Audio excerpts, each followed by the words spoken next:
Mais yun na rice.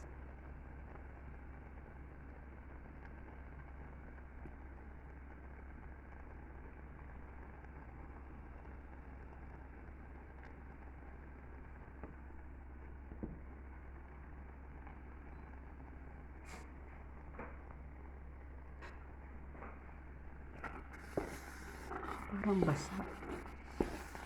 Kasi yung sabi, dalawang sukat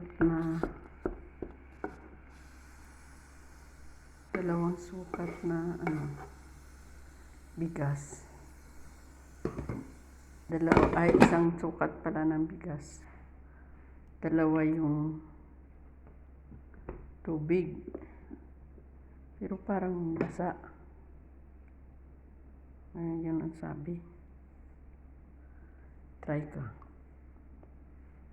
Kasi masarap yung bigas na mais eh.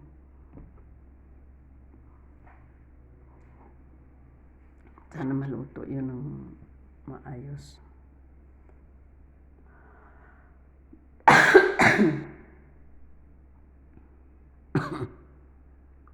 Tingnan ko mamaya kung okay ba yan.